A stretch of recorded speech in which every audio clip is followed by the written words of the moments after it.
Bueno, mis amados hermanos, continuamos con el asunto de las ofrendas en el día del Señor. Y como les anunciaba hace una semana, no es un tema fácil para un pastor, con todo lo que esto implica, es cierto, y con todas las cosas que hoy desafortunadamente se hablan.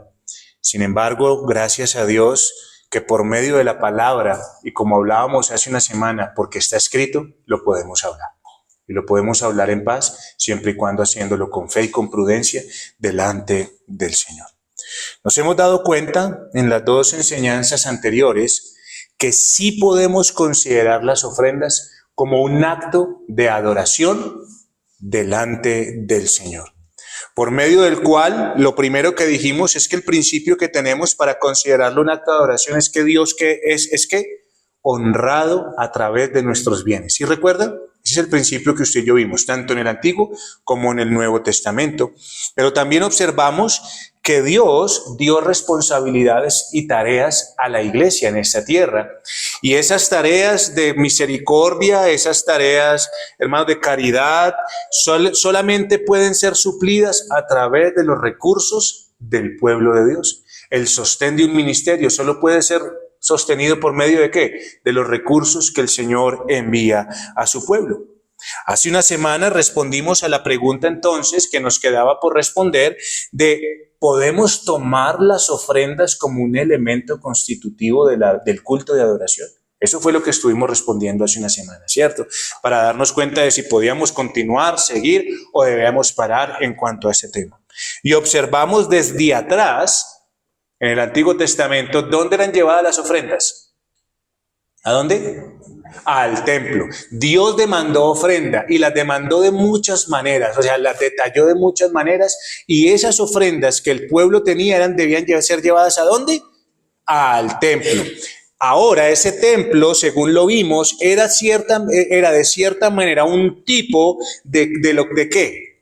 ¿Un tipo de qué? De lo que iba a ser la reunión ¿de qué? De la iglesia en el nuevo pacto. Y es allí, hermanos, ya no en un lugar físico, sino en un contexto donde deben ser llevadas las ofrendas del pueblo, porque el principio ¿qué? No ha cambiado. ¿Sí recuerdan, no? Ahora, ¿cuál es el contexto donde deben ser llevadas las ofrendas en el nuevo pacto? La iglesia. Allí deben ser llevadas las ofrendas materiales para llevar a cabo las responsabilidades que Dios le dio a la iglesia en esta tierra. ¿A dónde eran puestas las ofrendas? ¿A los pies de quién? De los apóstoles, ¿sí recuerdan? Hoy vamos a continuar el camino y para esta vez el tema se hace un poquito más incómodo, hermanos. No es que se haga más fácil, se hace un poquito más incómodo porque tiene que ver con lo que vamos a hablar en esta mañana. ¿Está regulada la cantidad que debo ofrendar? Por eso es que no es fácil. ¿Cuánto es que debo de dar? ¿Qué cantidad? ¿Cuánto debo traer? ¿Cuánto debo depositar? Y el asunto, como le digo, se complica debido al mal entendimiento que se tiene de esto. Y no solamente el mal entendimiento, sino que es un entendimiento torcido. Es un entendimiento entenebrecido de parte de los hombres para sacar ¿qué? Sus propias ganancias deshonestas y por ende su perdición. Iglesias de corte carismático, iglesias de corte de la prosperidad, llegan a extremos muy complejos en cuanto a este tema, porque de hecho es lo único que hablan. Desde el principio hasta el final, siempre están hablando y siempre están enviando el mensaje subliminal. Si quiere algo de parte de Dios, ¿qué tiene que hacer? Ellos, hermanos, allí, por ejemplo, para el carismatismo y para estas iglesias de la prosperidad, para ellos, ahí sí es útil el Antiguo Testamento. Ahí sí es útil el Antiguo Testamento. No lo usan para nada más. El Antiguo Testamento para ellos es útil para traer cosas e imponerlas ahora en el nuevo pacto. Palabras como primicias, siembras, una cantidad de cosas. Ahí sí usan ¿qué? El Antiguo Testamento. Nada más. Va a mirar si los mandamientos. No, mandamientos nada, eso no sirve. Estamos bajo la gracia, no bajo la ley. Pero para el Antiguo Testamento, siembras, primicias, una cosa, la otra. Eso sí, hermanos, el Antiguo Testamento para ellos brilla. El problema de esto es que nosotros no quedamos también exentos de este mal. Yo quiero que sepamos que aunque el carismatismo, la prosperidad, todo esto ha hecho un mal enorme, enorme, nosotros no quedamos exentos del mal. Porque ¿qué es lo que pasa con nosotros? ¿Y por qué quiero decirles que no quedamos exentos del mal? Porque resulta que tal vez nosotros hayamos estado en esos contextos. Tal vez de los que estamos aquí, algunos hayan salido de esos contextos, ¿sí? ¿Y qué es lo que pasa? ¿Qué es lo que pasa? Que usted y yo hemos reaccionado a las malas prácticas de la religión moderna. Y por eso usted y yo no hemos quedado exentos del mal. Porque hemos reaccionado. ¿Y qué es lo que pasa? Que en la reacción, usted y yo no hemos mirado las Escrituras. Hermano, no hay nada peor que reaccionar. Porque nuestra reacción, muchas veces nuestras reacciones a ciertas situaciones, muchas veces nuestras reacciones no son buenas. Muchas veces nuestras reacciones no son buenas. Y no se ha mirado la Escritura, sino que ¿qué ha pasado con esto? ¿Qué ha pasado con estas religiones carismáticas de la prosperidad que han cogido y han querido de cierta manera exprimir a la gente, sacarle a la gente? ¿Qué ha pasado el día de hoy? ¿Qué es lo que se piensa? Que como la doctrina carismática, que como la doctrina de la prosperidad es mala, entonces todo lo que es contrario a eso es bueno. ¿Y qué es lo contrario a que a usted le estén sacando, a que usted le estén quitando, a que usted esté poniendo, a que usted esté dando? ¿Qué es lo contrario a eso? ¿Qué es lo contrario? No dar. Ahí está. No dar. Eso es lo contrario. Entonces, como antes se daba tanto, ahora lo bueno es que no dar tanto. ¿Y dónde quedan las Escrituras? ¿Ve qué es la reacción?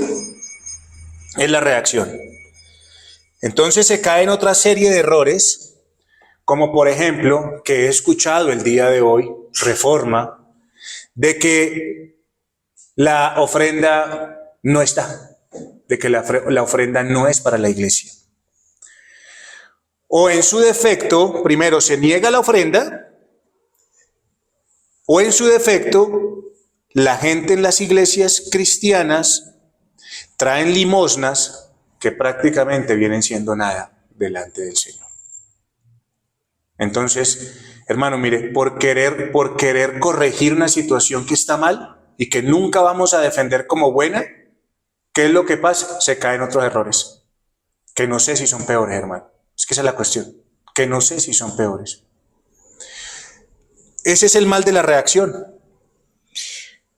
Por eso hace una semana hablamos que como creyentes y como iglesia, según el apóstol Pedro, nos dijo en su primera carta en el capítulo 2, versículo 5, vosotros también, como piedras vivas, sed edificados como casa espiritual y sacerdocio santo, para ofrecer sacrificios espirituales aceptables a Dios por medio de Jesucristo. Entonces quiere decir que usted y yo como iglesia, delante del Señor, ofrecemos ¿qué? ¿Sacrificios qué? Sacrificios espirituales aceptables a Dios por medio de Jesucristo.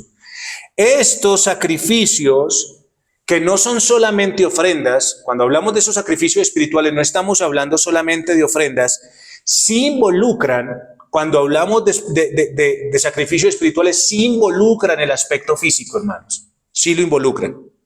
Por ejemplo, saquémoslo del contexto de la ofrenda, pero pensemos cuando nosotros cantamos. ¿Qué es lo que pasa? Cuando usted y yo cantamos, ¿qué es lo que creemos que estamos haciendo? ¿Ah? Muchas veces la gente cree que canta y ya simplemente como está cantando, pues es el canto y ya no es más nada. O sea, como que es cantar a Dios. Pero resulta que la Escritura dice, así que ofrezcamos siempre a Dios, por medio de Él, de Cristo, sacrificio de alabanza. Es decir, fruto de labios que confiesan su nombre. Ah, o sea que cantar no es simplemente cantar.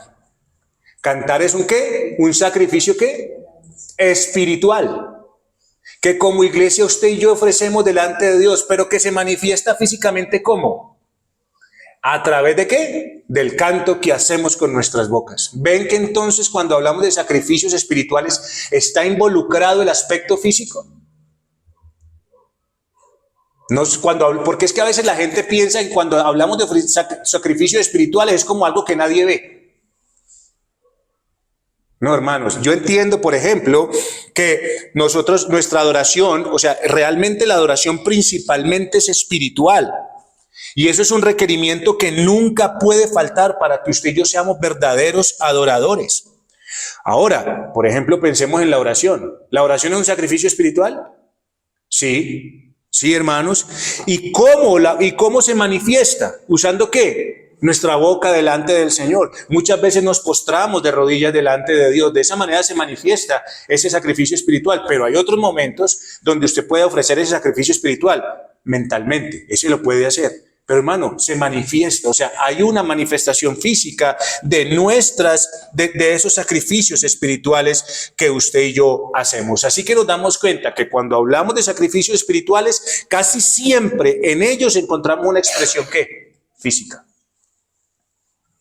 De igual manera pasa con la ofrenda como sacrificio espiritual. Tiene una expresión visible. ¿Cuál? ¿Cuál? ¿Dar qué? Dar una ofrenda material, que en este caso nosotros damos cuenta de que es dinero. Y el apóstol Pablo, como vimos en Filipenses 4:18, ¿cómo lo llamó? Olor fragante, sacrificio acepto, agradable a Dios. Eso fue lo que el apóstol Pablo nos dijo en Filipenses 4:18.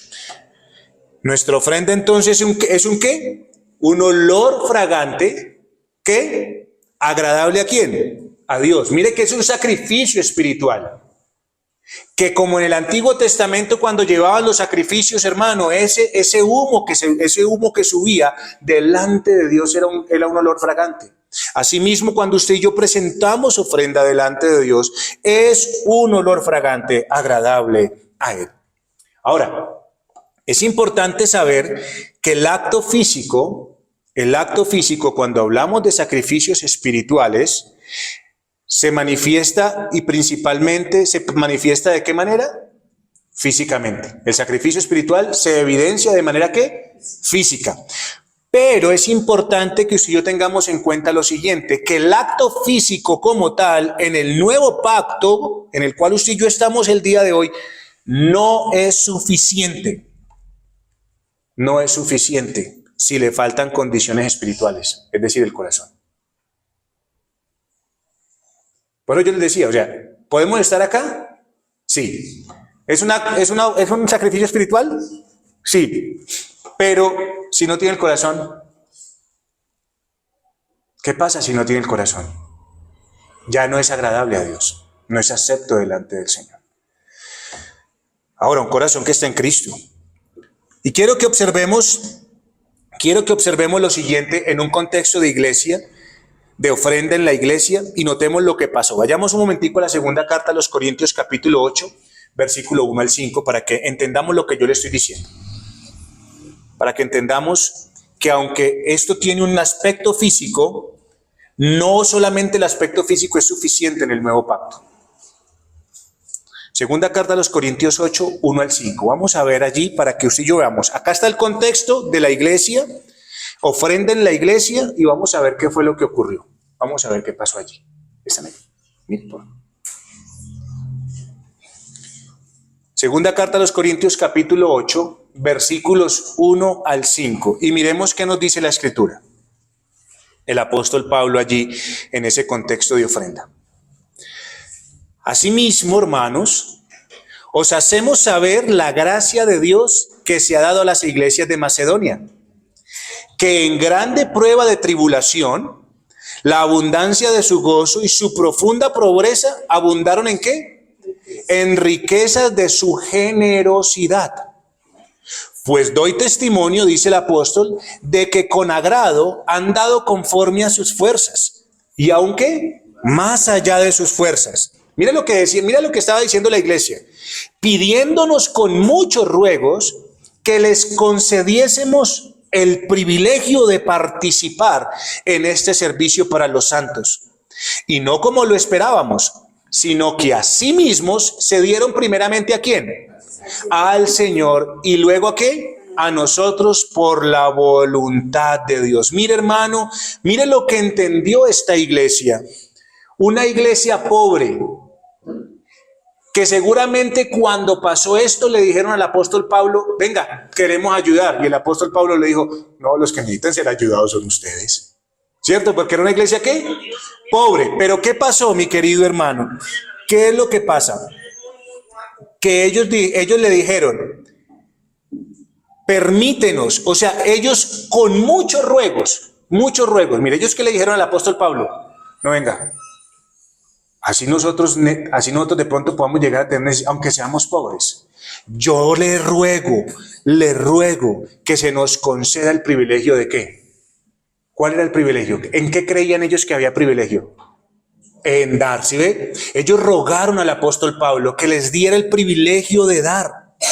Así que para ellos no era simplemente una cantidad como donativo, porque ¿qué podía tal vez salir de una iglesia pobre?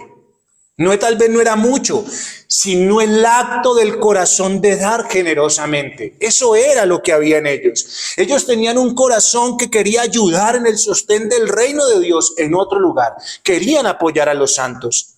Y lo que ellos hicieron lo remarca el apóstol Pablo diciendo que se dieron primeramente ¿a quién? Primeramente ¿a quién se dieron?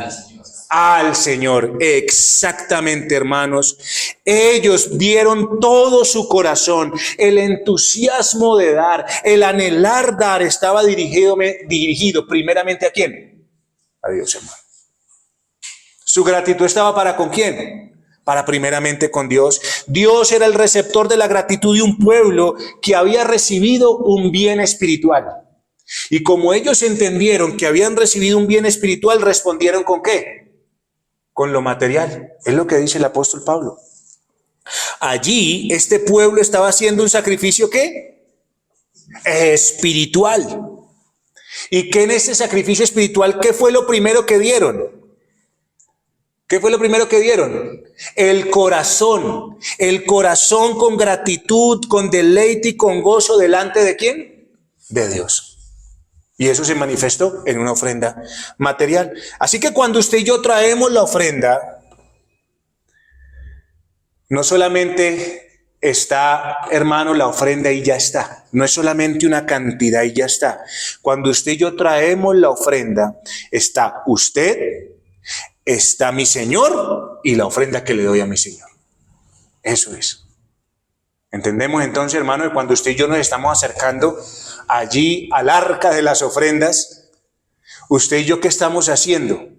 No solamente estoy yo o solamente está la ofrenda. No, ¿quién está? Mi Señor. Yo estoy delante de mi Señor y yo le voy a presentar una ofrenda. ¿A quién? A mi Señor. Eso es lo que la Escritura nos muestra, hermanos. Primeramente, usted y yo nos presentamos delante de Dios. Así que cuando usted y yo vamos a presentar ofrenda delante de Dios, presentamos un sacrificio espiritual a Dios. Debemos saber que cuando vamos a ese lugar, Él está ahí y que nos estamos presentando primeramente ante Él, que conoce no solamente la cantidad, sino que también conoce el corazón con el cual usted y yo le estamos dando.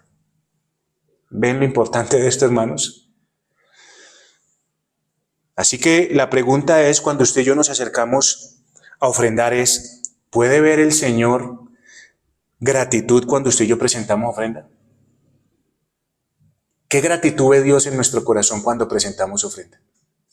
¿Puede ver Dios nuestra admiración delante de Él? ¿Puede ver cómo nos admiramos a través de todo lo que Él ha hecho, tal vez a través de un ministerio cuando llevamos la ofrenda? ¿Puede ver Dios nuestro deseo de participar del privilegio?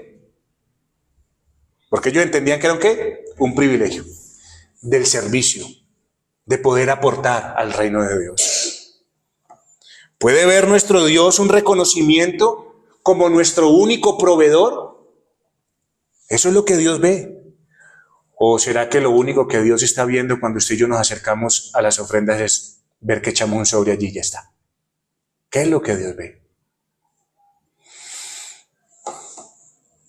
Entonces, según lo que yo les decía, por lo cual traje este pasaje, es que aunque el sacrificio espiritual tiene un aspecto ¿qué? Físico, ¿sí? En el nuevo pacto no es suficiente el mero aspecto físico. ¿Entienden? Tiene que cumplir ¿con qué? Con unas condiciones para que sea aceptable a Dios. ¿Cuál es la condición? El corazón, primeramente dado al Señor. Si nos damos cuenta de esto, mis queridos hermanos, si nos damos cuenta de esto, no es suficiente solamente ¿qué? Echar el sobre. No es suficiente solamente echar el sobre, sino hay primero un corazón que lo lleva al Señor. Si detrás de ese sobre no hay un corazón agradecido, admirado por Dios, hermano, prácticamente se está echando un sobre. ¿Está mal que lo eche? No, no está mal que lo eche, pero al final, hermano, no es agradable delante del Señor. Detrás de cada ofrenda que usted y yo ponemos, Dios ve si ponemos gratitud, Dios ve si tenemos afectos, Dios ve si lo hacemos con fe, Dios ve si hay buenos deseos para esa obra, ese ministerio que me está enseñando, Dios ve generosidad, Dios ve servicio. Dios ve detrás de ese sobre que usted y yo ponemos si estamos dispuestos y queremos que no haya necesidad en medio de la iglesia. Eso es lo que Dios ve. La cuestión es que a veces nosotros hemos echado mucho tiempo ese sobre ahí sin pensar que Dios está ahí, ¿sí o no? Muchas veces lo hemos hecho así. Así que, mis amados hermanos, si esto que es lo espiritual, lo primordial, no está, estamos simplemente haciendo algo formal. Es decir, el mero cumplimiento de una norma, el mero cumplimiento de una parte del culto que yo tengo que hacer. Un simple deber por el contexto en que me encuentro. Pero la realidad es que yo espero que esta congregación, esta iglesia que se reúne aquí, nosotros no queramos vernos así delante de Dios. ¿O usted quiere verse así delante del Señor? No. ¿De qué sirve hacer y hablar de Dios cuando nuestro corazón se encuentra lejos de Él? ¿Ven que el asunto es incómodo, mis amados hermanos? ¿Ven que el asunto es incómodo? Sin embargo, como les digo, es algo que se puede hablar sin miedo. Porque yo les digo una cosa, hasta este momento no les he hablado de ninguna cantidad, si se han podido dar cuenta. No tengo que hacerlo, ¿ven? La escritura es tan sabia, hermanos, que ni siquiera eso a veces tengo que hacer. Claro que en la próxima semana hablaremos un poquito de eso. Lo primero que debemos dar al Señor es nuestro corazón. Es nuestro corazón. Y de allí podremos pasar a hablar de la generosidad que tiene nuestro corazón para con Dios. ¿Entendemos? Esto es lo primero que nosotros debemos entender en el acto de la ofrenda, hermanos. La cuestión es que si lo primero que Dios ve es el corazón, deberíamos preguntarnos, ¿podremos ser mezquinos en el momento de presentar una ofrenda delante de Él? Mire que ya se empiezan a responder preguntas. Si lo primero que Dios ve es el corazón, porque Dios, aunque Dios conoce la cantidad, o sea, de hecho Dios la conoce desde antes de que usted y yo la pongamos. Pero si Dios lo que conoce es el corazón y lo primero que Dios ve es nuestro corazón cuando estamos yendo allí, ¿podremos ser mezquinos para presentarle una ofrenda? Es que recuerde que es Dios, no es el pastor, no es nadie.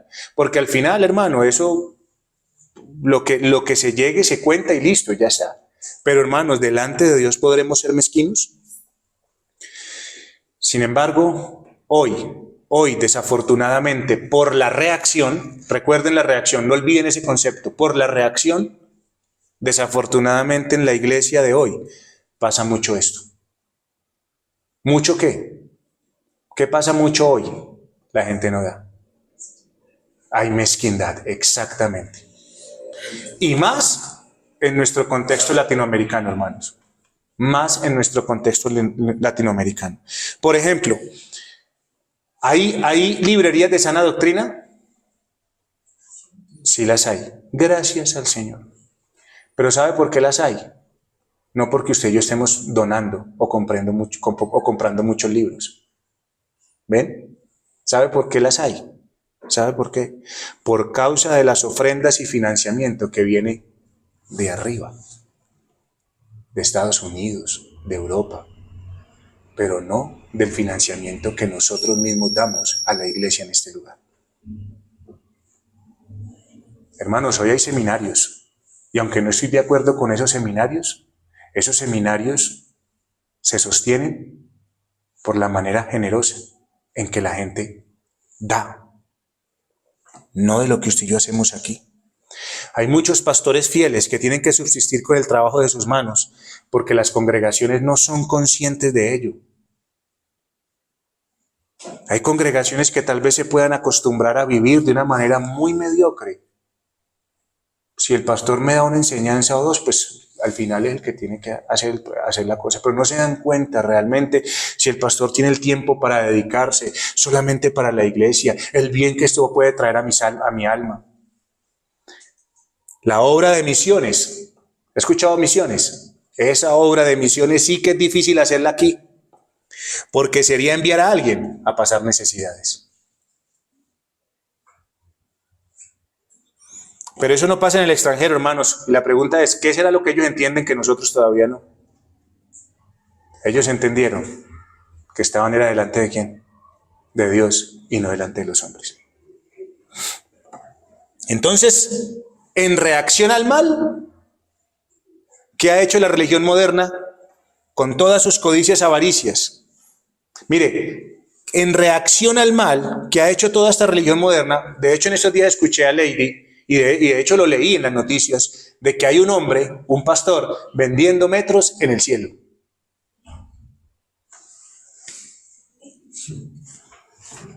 Hermano, eso es una vulgaridad. Ese hombre dará cuentas delante del Señor. Pero ¿sabe qué es lo más tremendo? Que haya gente que a eso sí le crea. Que si haya gente que saque millones de pesos por comprar una tierra en el cielo, supuestamente. Pero hermano, no puedan apoyar un ministerio terrenal. La iglesia militante verdadera de Cristo ha sufrido la escasez. Hoy vemos que la iglesia militante de Cristo ha sufrido escasez. ¿Y sabe qué ha pasado, hermano? Dios ha retribuido esto. ¿Y sabe cómo lo ha retribuido? Con ministerios pobres espiritualmente. Dios lo retribuye, porque la Biblia lo dice. Den en abundancia y cosecharán ¿en qué? En abundancia. Y no solamente plata, espiritualmente. Así que Dios ve esto y Dios no se queda callado. Dios ha retribuido esto con ministerios pobres, hermano. Con todo esto que les he dicho entonces en mente, reflexionemos primeramente antes de responder a la pregunta inicial. ¿Cuál es la pregunta inicial? ¿Hay una cantidad? ¿Cuánto debo presentar? ¿Cuál es la regulación de la cantidad? Antes de responder a esa pregunta, hermanos, que creo que ya les he respondido, preguntémonos si realmente estamos ofreciéndonos a Dios cada vez que usted y yo venimos a este lugar en adoración. Es lo primero que tenemos que preguntar y responder. No nos contentemos simplemente con echar un sobre allí, mis amados. Porque acuérdese que hace una semana leímos que Cristo estaba ¿dónde? En el Nuevo Testamento dijimos que Cristo estaba ¿en dónde? Sentado frente a ¿dónde? El arca de las ofrendas. Cristo vio cada una de las ofrendas. Cristo vio cómo muchas personas echaban lo que ¿qué? Lo que les sobraba. Cristo lo vio. No yo, lo vio Cristo. Pero dentro de todos ellos que Cristo vio echando sobres y echando lo que le sobraba, vio a una viuda. Vio a una que dio todo lo que tenía. Es decir, le vio el corazón. Vio a esta mujer, a su corazón, acompañado de una muestra de ello. ¿Echando qué? Todo lo que tenía. Tienen que ir las dos, hermanos. Tiene que ir corazón y cantidad. Con esto entonces quiero decirles, mis amados hermanos, que con esto podemos por lo menos tener un inicio, así realmente hay una cantidad regulada para el Señor. Y creo que con lo que les he dicho ahorita es difícil entrar a decirlo. Pero dentro de 8 días, si Dios lo permite, vamos a hablar un poquito de esto. Pero nunca olvidemos, en el orden de Dios, primero ¿qué? Corazón. Y luego ¿qué? Lo físico, la cantidad. Dios nos ayude en esto. Oremos al Señor.